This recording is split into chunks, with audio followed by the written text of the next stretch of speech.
And welcome back, everyone. Welcome to a lovely evening of ESA Cup. We're back in week 3 of the Swiss stage, the second stage of ESA Cup.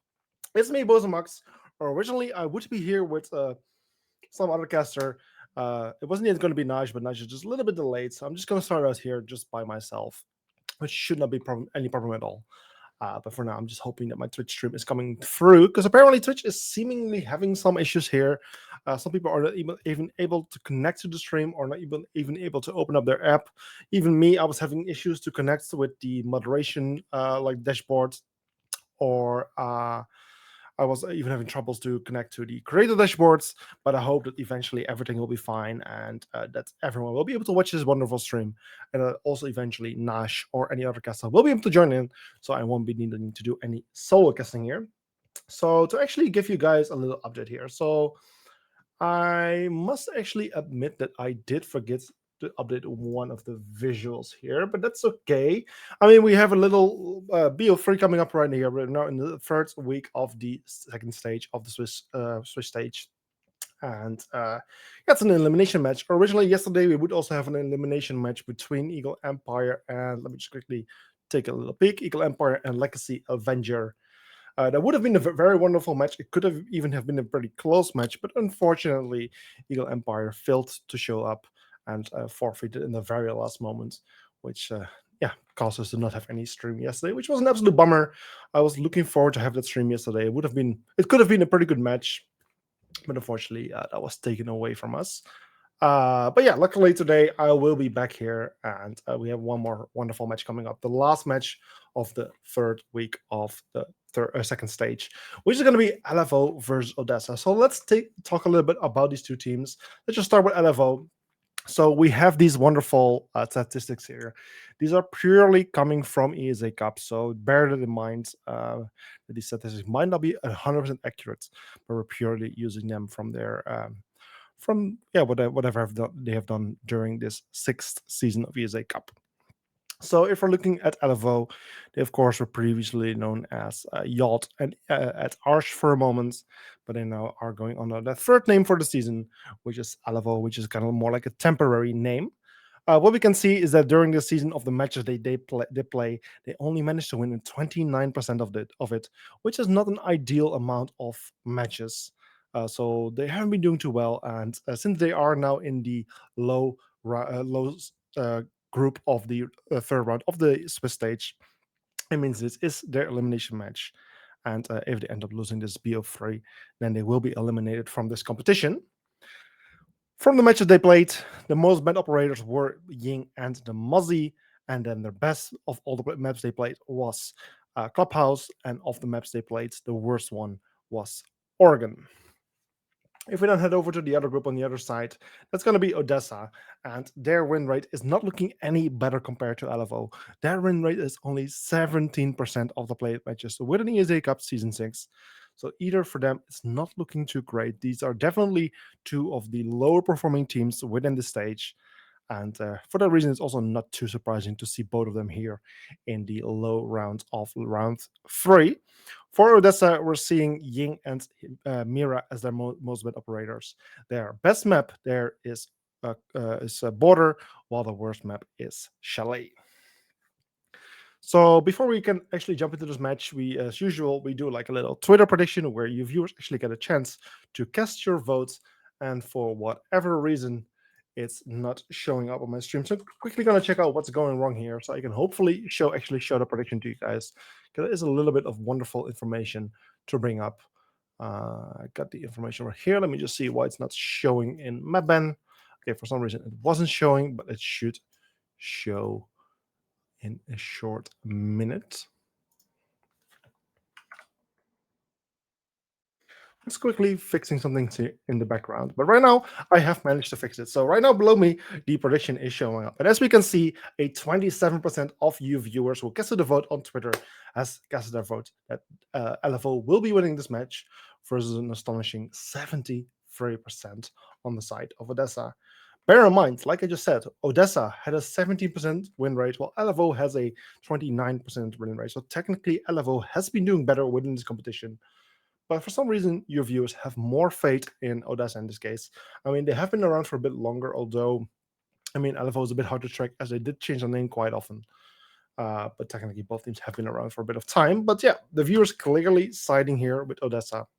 So I'm very curious to see how that will turn out. And there's one final thing to look at for before we can actually start this match. This, of course, is the map ban. Bear in mind that this is a BO3 matchup, so yeah, the ban format is a little bit different. Both teams ban 2 maps in total, after which they can pick a map, ban 1 map, and then there's 1 map left, which will be the decider. So if we take a quick look here, we can actually see that Clubhouse is going to be the first match of today, the first map of today, which is not too out of an ordinary map. I think it's even one of the more played maps during this season. I mean, I got the statistics right here on Wikipedia, and if we click a quick look, it's currently Clubhouse, 15 times played, just 2 times less than Oregon, which is on 17. So it's currently the second most played map. But then that second map is going to be a lot more interesting, which is going to be Team Park, which only has been played 4 times, which is currently the third least played map winning this competition. So I'm very excited to actually see the map being played. And if it turns out that either team wins one of those maps, then we will be going to Villa as a decider. For Clubhouse, it will be LFO starting on the offensive side and Odessa on the defensive side, while on Team Park, it will be also LFO on the offensive side and Odessa on the defensive side. I'm just quickly going to talk to my observer here to ask how the lobby is doing at the moment. And hopefully we can ID on when we can start. So apparently, my last information is that the lobby is filled for almost full. We're just missing 1 player on one of the 2 sides. So to just not stall myself too much, because of course, for the beginning of this match, it is going to be a single cast, solo cast. I'm just quickly going to jump to a little waiting screen. And then once the lobby is filled, we will start with this match. So yeah, stay close, grab a drink, grab a snack, and I'll see you guys very soon.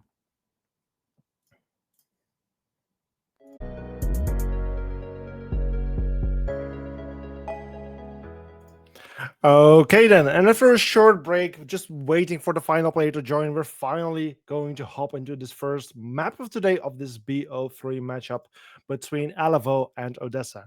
As we're just loading in on the wonderful Clubhouse map in Germany, we're now going to see the operator bans happening, where Odessa will be the first team to ban an operator, which will be an offensive operator. And in this case, it's going to be Thatcher. Thatcher is an operator we tended to see being banned quite often about a year ago. But luckily, after some reworks happening and the introduction of the secondary EMP nades, luckily, Thatcher is not being banned as often anymore. But for this round, Odessa has seemingly decided to ban him for this time around. Neko, however, is an operator that we do see being banned quite often. Technically, it's even the most banned offensive operator within the competition of ESA Cup, currently on a 62.9% for the season alone, which is just crazy. And for that reason, it's not too surprising to see her being banned. This is followed up by an Azami, again coming from the side of the Team Blue, which is LFO. Neither of these teams have any of these operators as their most banned operator, which is a bit of a surprise. You would expect to see at least 1 more of those most banned operators. But in the end, it's Team Odessa, Team Orange, coming with the mirror ban, and that's one of their most banned defensive operators. So at least there's one that kind of makes a bit of sense, and it can be traced back to one of these teams, and that was the mirror ban. All these operators, of course, can be extremely strong, especially on a map like Clubhouse, and for that reason, it's not too surprising to see any of these operators being banned, with the exception of the Thatcher, as in my opinion, he can be easily replaced these days. But good, these are the operators that we're going to be playing with, and yeah, let's just start with this match. Or that we actually won't be playing with, I should say. So again, if you guys missed the introduction, I'm Bozomax. I will be the caster for tonight. Unfortunately, I am starting out as a solo caster for this evening, as my co-caster is a little bit delayed for the evening. But if things should go well, then hopefully the caster will join in during this map or right after this map. So I shouldn't be alone for too long. But for this, at least for the beginning of this first map, you will just hear my voice. Meaning this will mean that I will talk not as often as you will hear caster talk. Usually, of course, I need to save up my energy a little bit because this is a BO3, can be quite tiring. but I'll try my best. So yes, we're now playing on the map Clubhouse. It's LFO on the offense with Odessa on the defense. After they just have finished their defensive setup, it's now up to LFO to go for the offense, find a way inside of the building, find the weaknesses in the defense of Odessa, and from that way trying to approach and go for their execution. Mainly just a bit of drone work happening with first two attackers already inside of the building. Rickster being one of the players, the Ash already inside, just trying to get a first bit of control, trying to potentially find any defender off guard. But in the end, it's the Yana getting the first kill. That's Krint's taken care of. That's the issue. She's the side finds the second. She takes out Ajax, but then there's one player. It's Xerox. Takes out the Yana. Is now a 4 versus 3 situation. The attackers have made a very nice entry and a very nice surprise attack. They're on the defensive side of Odessa. Therefore, gains the man advantage here and have a nice little advantage here to build up on further. Because they still have about 1 minute and 50 seconds remaining, which is a lot of time for the attacking team to work with. They still have the Hibana on the board, who can be used to open up some of the hatches. And after C4 is being thrown there by Krint, so by QB, the attackers are just making it alive and staying alive a little bit longer. Hatch going to be opened up little by little. The defensive layers of the defenders are being peeled away, making it way more difficult for them to play safely on their bomb sites. But with the K8 still in play, there are a few hatches that still are electrified, and with those electrified, Hibana will not be able to take care of it unless any of our teammates will be taking care of those electric claws.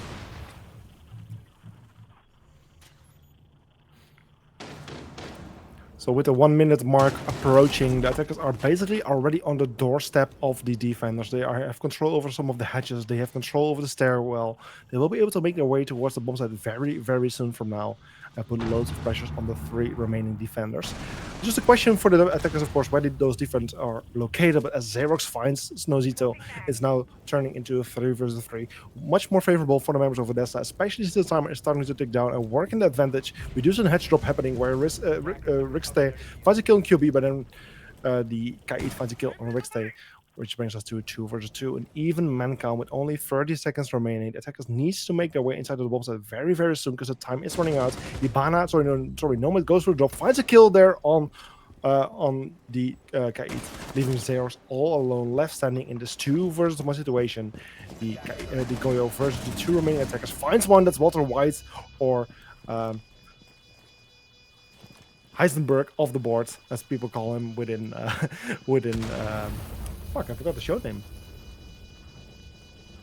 Well, either way, that's okay. We'll talk about it later. But now this is a 1 versus 1 situation. Xerox is trying to attempt to go for the defuse, but it's the Buck. He finds him. He gets it off the defuse. He gets the kill with a headshot. He takes out Xerox, and this is the first round going to the defensive team of LFO, putting them on a score of 1-0. Of course, with Walter White or Heisenberg, I am talking about the show. Dang, I forgot the show. One of my favorite shows. I literally cannot talk of the name. Breaking Bad, of course. It's a name that is a reference to Breaking Bad's show. Wonderful show. If you have never checked it out, make sure to check it, because I absolutely loved it.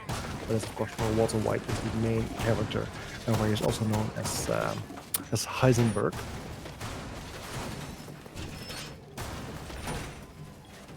But hey, LFO, who saw it coming?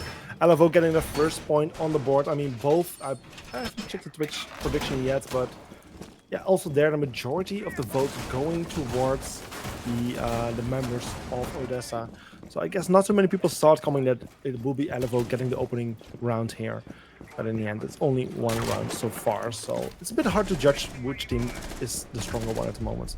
But at least the underdog team, LFO, got their first point, which will help them to build upon further and potentially find some further success.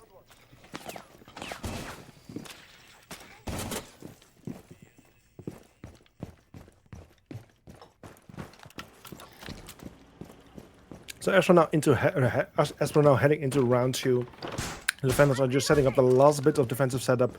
Is the Yana getting damaged just a tiny bit, likely by the electric claw of the K8. At least that's the only thing I can really think of. Potentially the evil eye of the Maestro, but I'm not entirely sure. But the attackers are just trying to find the first way into the building, just trying to get the first bit of control. It's Diana who's one of the first ones to be inside. There's 2 defenders towards the central stairs of the building.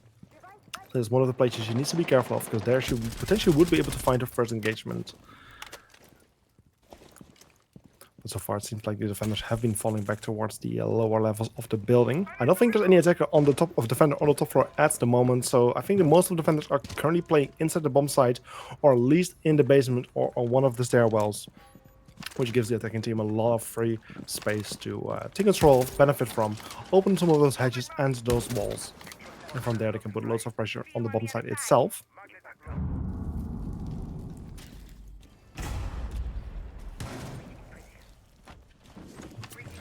So as we are approaching the 1 minute 30 mark, it's Diana getting the first kill there on the mute, who was playing on the central stairs. That's again the first opening kill going to the side of LFO. A great start for them again, avoiding that C4 which was being thrown by the mutes.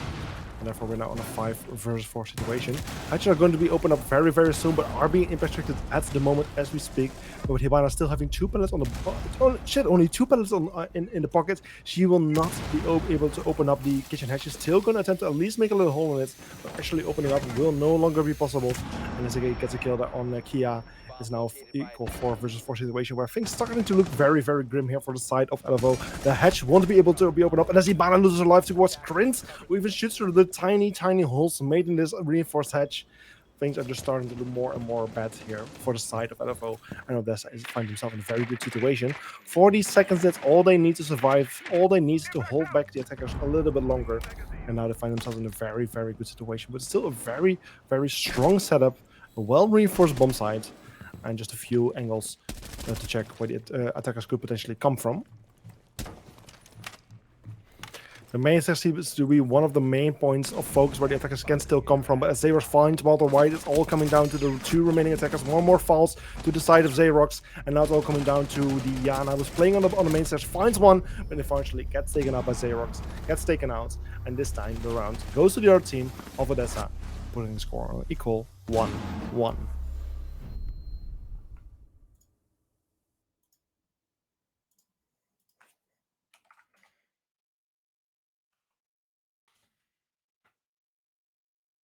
With a 1-1 score, we're heading into a potential very, very interesting and very close match, which is exactly what we're looking for, because of course we now are in the 3rd week of the 2nd stage, the Swiss stage of ESA Cup. And I mean, basically the whole Swiss stage kind of functions as like a filter, you know? Like, in the very beginning, all the teams were matched up, like the best teams were matched up against the lower performing teams.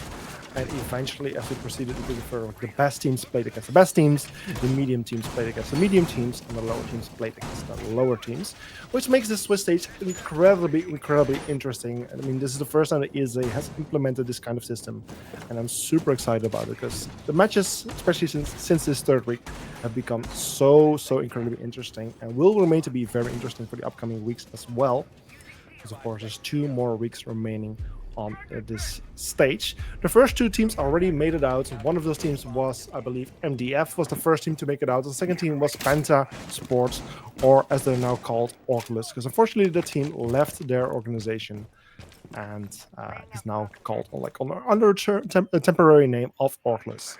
But potentially will find a new name or new organization to play under very soon. But those are the first 2 teams to make it out. Eagle Empire is the first team to be eliminated from the competition during this stage.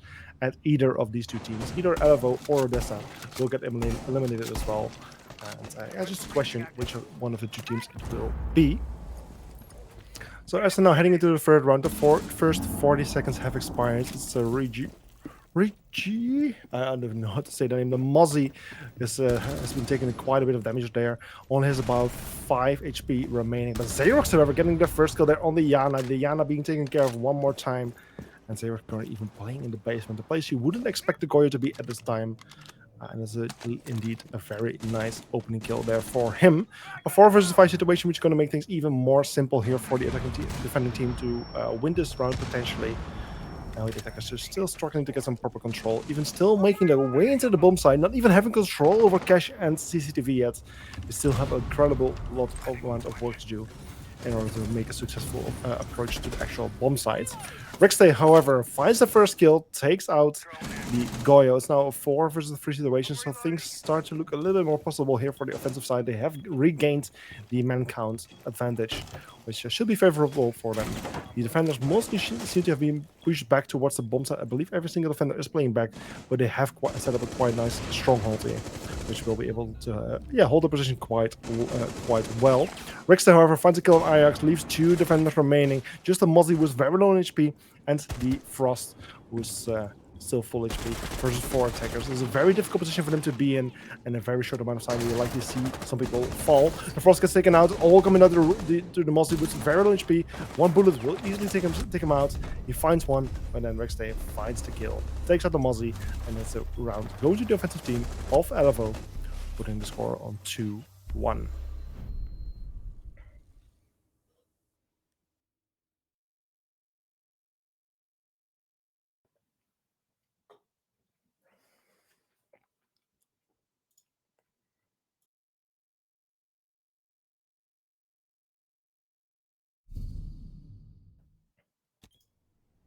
Attackers need to locate and defuse.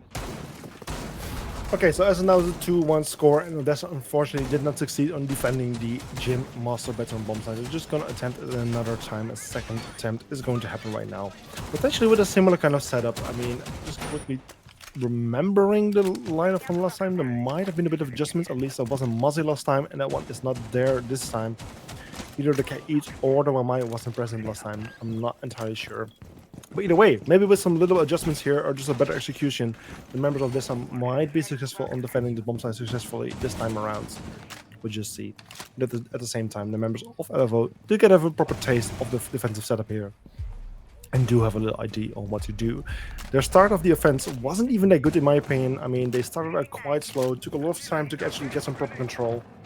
And if the attacking team would like to do a little better, they should have a better time management, stick control a little bit faster, especially there over the CCTV cache side, if that's a preference, so they can have a bit more time to actually focus on the bomb site itself.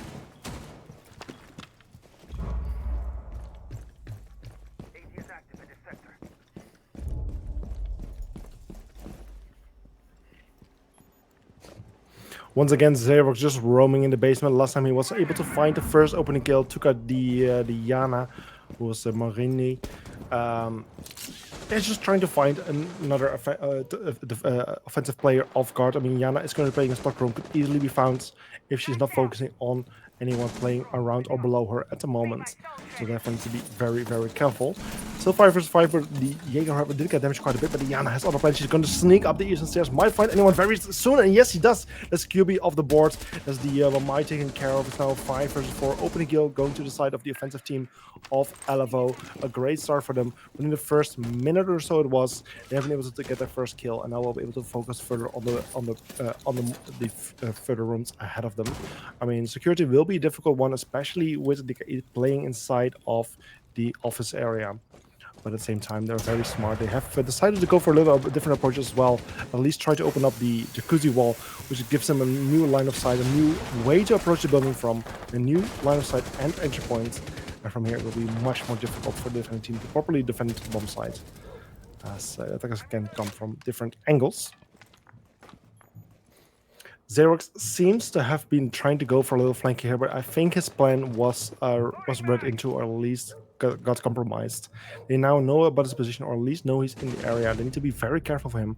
As Quint gets a kill on Rix there, it's Walter White with a kill on Quint. It's a 5 versus 3. Xerox is playing offside, and his team is starting to need him more and more, especially since the defensive side is starting to fall apart. It's only Ajax currently playing outside. He's the only one we can hold back. The various attackers just approaching his position as he gets a kill on Maroon, so on the Yana. Xerox gets a kill on another player. It's now 2 versus 2 situation. A very, very close man count. It could really go either way from this point on forwards. And the Stones get damaged quite a bit as well. He might easily fall to any future gunfight coming towards him, but no, it's in the end, it's the K8. I'm not even sure what was happening. I thought he was facing him with his back towards him, but he gets the kill, and now it's all coming down to Walter White. The man advantage lost for the offensive side of LFO, and only 12 seconds remaining. Walter White needs to head into the building right now. He's going for a CCTV approach, which is not giving him the time he needs, and he gets taken out by Xerox. And this round will be won by Odessa, putting the score on equal to 2.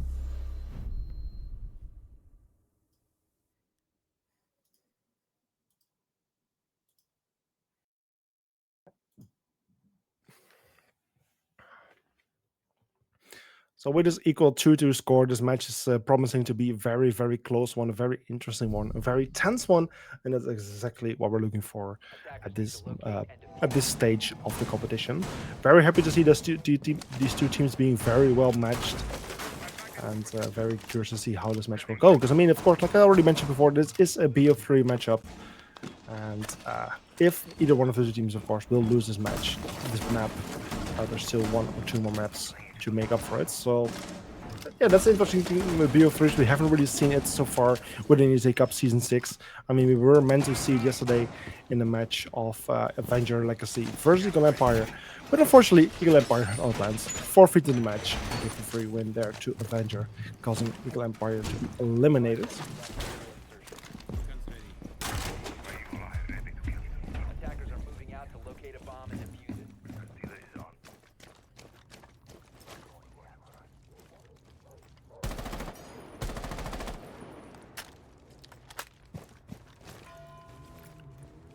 So as we're now heading into the 5th round, it's the second last round for the members of LFO to go for the offensive rounds. Offensive rounds so far have been going well. I'm not even sure what the match of the map statistics are for this map with an ESA Cup. I mean, if I'm taking a quick look here at Clubhouse, it's actually a fairly balanced map. It's a 51% win rate for Clubhouse on the offensive side versus a 49% win rate for the defensive side. So it's very, very well balanced map.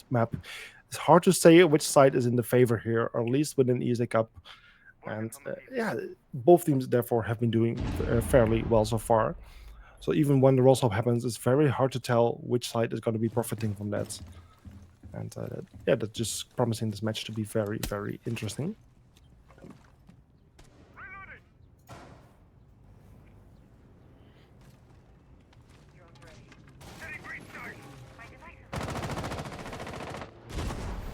So as the first 1 minute and 15 seconds have expired, there's not too much happening yet. I mean, not a single bit of engagement happening. Attackers are just trying to set themselves up to go for an approach.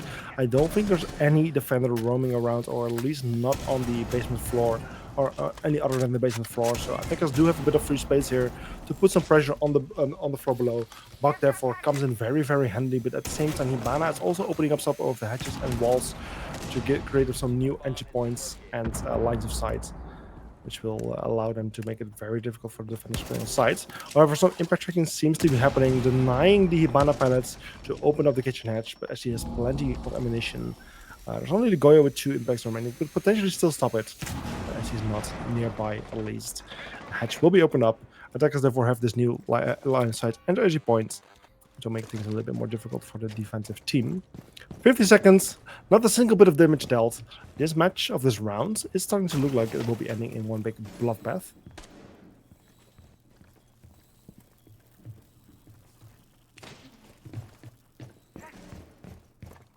Attackers just trying to set themselves up for the final approach. The hatch of bar unfortunately not open up. Neither the same thing goes for the blue hatch, and suddenly lots of things happening. 3 members of the offensive side of LFO got taken out. A huge move here from the members of Odessa. Only leaving Snows and Kia left standing in this 2 versus 5 situation. An almost impossible situation, especially as it turns into a 1 versus 5.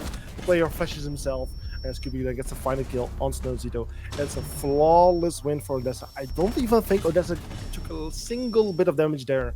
But with this, the round of the score has now been put on 2-3. And for the first time around, Odessa is actually finding themselves in the lead. However, there's 1 more round remaining before the roll swap happens. There's a very, very good chance for LFO to at least get 1 more round on the board and turn things into a 3-3 equal score, which they will go into the splits and round swap. But we'll just see how things go. At least for now, it's the final offensive round of LFO, the final defensive round of Odessa, unless we go to overtime, of course, later on.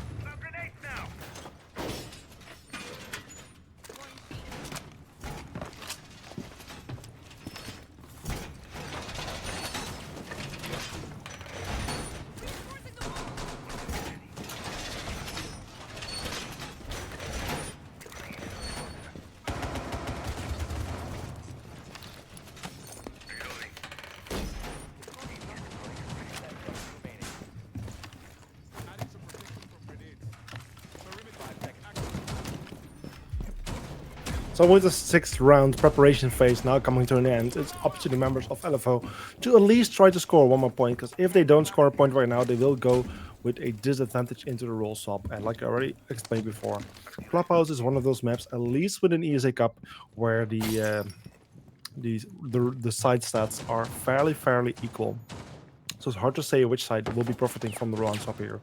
So going with a disadvantage into the roll swap will make things look a little bit more difficult for them. And well, things are starting out well for LFO. Krint already being taken care of. That's the Jaeger taken care of for the defensive side. It's now 5 versus 4. Moraine is now on track to find another player. One more player hiding inside of bar somewhere. The question is, at what extent Diana actually knows the exact location of this player.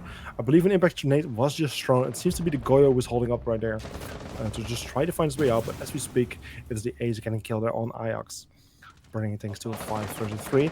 Things starting to look more and more favorable here for the side of LFO. A 5 versus 3, 2 more alive on their side compared to their opponents, which puts them in a considerable advantage here.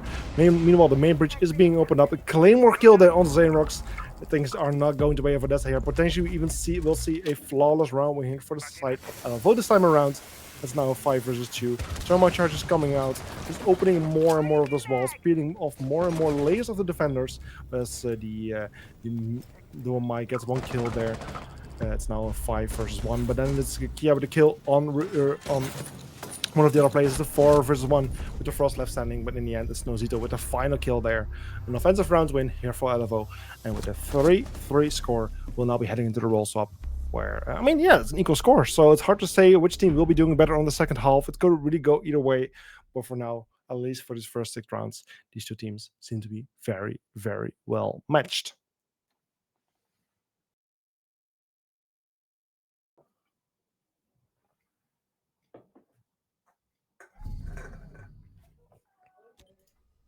Attackers need to locate and defuse as many bombs as they can.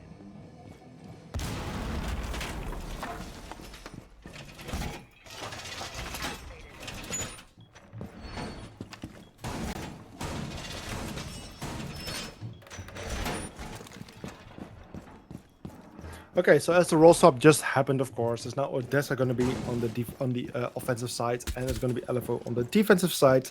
It was LFO who picked the offensive side as the starting side, I believe, correctly. No, there's actually Odessa who picked the defensive side to start with, and they got 3 rounds out of it, which is not ideal. I mean, out of your favorite side, you would at least want to get at least 4 rounds out of it. But for a well-balanced map like Clubhouse, I guess it doesn't matter too much either way. Some spawn peeking happening there. Both QB and Zero's getting damaged there a little bit. I mean, Zero's losing about 1/3 of the HP versus QB only losing a very insignificant bit of damage there. So in the end, a very nice attempt, especially since the defenders didn't take any damage themselves. So even though it wasn't a kill, you could still call it a success, because any future gunfights might work out a little bit more in their favor.